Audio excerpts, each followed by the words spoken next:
दोस्तों आज का वीडियो बहुत ही महत्वपूर्ण है। आज की वीडियो में हम बात करेंगे किन अपराधों में सुलह समझौता हो सकता है और जो न्यायालय में मुकदमा चल रहा है उसे ख़त्म समझौता करके करवाया जा सकता है। देखिए, सभी मामलों का समझौता नहीं होता है, सभी मामलों का जो है समझौता नहीं कर सकते, ना ही उन्हें न्यायालय से समझौता करके ख़त्म करवा सकते हैं। उदाहरण के तौर पे मैं आपको बता दूं, यदि आपने किसी की मारपीट कर दी है, ठीक है, तो वहाँ पे ये मारपीट वाला जो 323 जो धारा है उसमें स्वेच्छा से जो व्यक्ति जो है वह जिसे आपने मारपीट करी थी, यदि वो चाहें और आप चाहें समझौता यदि वो मानने के लिए तैयार है तो समझौता हो सकता है इस अपराध में, और न्यायालय जो है वो समझौता आपका मान्य करेगा। ठीक है। और यदि मान लीजिए आपने किसी व्यक्ति की गोली मारी है, ठीक है, तो जिस व्यक्ति की गोली मारी है वो व्यक्ति भले ही कहे कि मैंने समझौता कर लिया है, लेकिन वो समझौता मान्य नहीं होता है।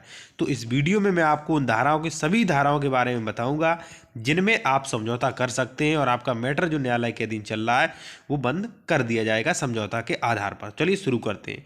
देखिए, समझौता का प्रावधान करती है सीआरपीसी की धारा 320 प्रावधान करती है अपराधों का समन, यानी कि अपराधों का दबाया जाना या ऐसे अपराध जिनमें समझौता हो सकता है। देखिए, समन शब्द जो है वो दो प्रकार का होता है। एक समन शब्द का मतलब होता है जो न्यायालय आपको एक लेटर भेजता है कितनी तारीख को आना है न्यायालय द्वारा, एक वो समन होता है। एक समन होता है दबाया जाना या समझौता किया जाना। ठीक है, तो यहाँ पे समझौता वाला समन है, यानी कि सीआरपीसी की धारा 320 अपराधों के समन के बारे में प्रावधान करती है। अब बात करेंगे किन किन अपराधों में आप लोग समझौता कर सकते हैं और आपका जो मैटर जो मुकदमा चल रहा है वो ख़त्म हो जाएगा। ठीक है, तो सबसे पहले बात करेंगे आईपीसी की धारा 298 जिसमें किसी व्यक्ति की धार्मिक भावनाओं को ठेस पहुंचाना, तो ये समझौता योग्य है। जिस व्यक्ति की धार्मिक भावनाओं को ठेस पहुंची है वो समझौता कर सकता है। ठीक है। अब बात करें 323 आईपीसी की धारा 323 जिसमें किसी की मारपीट कर दी है और जिस व्यक्ति की मारपीट की गई थी वो समझौता करने को राजी है, तो इसमें भी समझौता हो सकता है। इसके अलावा आईपीसी की कई धाराएं हैं, वो मैं आपको डायरेक्टली बता देता हूं, एक्सप्लेन नहीं करूंगा क्योंकि वीडियो लंबा हो जाएगा। ठीक है।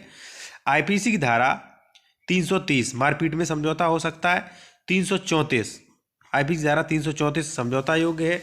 335 जो है वो भी समझौता योग्य है। इसके बाद 341, 342, 343 और 344 इन सभी धाराओं में समझौता जो है वो किया जा सकता है। ठीक है। इसके बाद आईपीसी की धारा 346, 352, 355, 358, 379 जिसमें चोरी है, चोरी सिर्फ 2000 तक की, ठीक है, 2000 तक की में समझौता हो सकता है। ठीक है। या 403, 407, 411, ठीक है, ये सभी चोरी से जुड़ी धाराएं हैं, इनमें समझौता हो सकता है।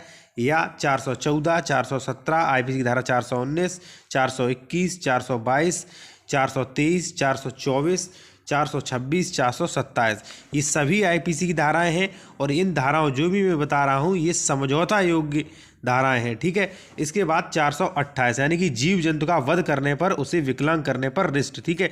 यदि मान लीजिए आपने किसी के जीव जंतु का वध कर दिया है, उसका कोई हाथ पैर तोड़ दिया है, तो ये भी समझौता योग्य है। ठीक है। इसके अलावा है 429, 430, 447, 448, 451। ठीक है।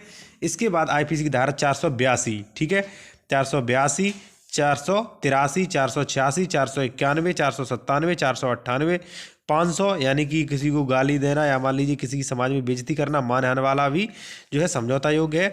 इसके बाद 501, 502, 504, 506, 508 ये ऐसी धाराएं मैंने बताई हैं जिन धाराओं में यदि आप अपराध करते हैं, जिन धाराओं में यदि आप पे मुकदमा लग जाता है, तो आप जिसके साथ ये जो भी पीड़ित है, ठीक है, उससे आप समझौता करके यदि वो चाहता है तो ये मुकदमा समझौता योग्य है ये अपराध, और आप समझौता कर सकते हैं न्यायालय के बाहर। न्यायालय आपके समझौता को मान्यता देगा और जो भी आपका केस है इसका निपटारा हो जाएगा। अन्य बड़े मुकदमों में समझौता नहीं होगा, चाहे भले ही वो राजी हो।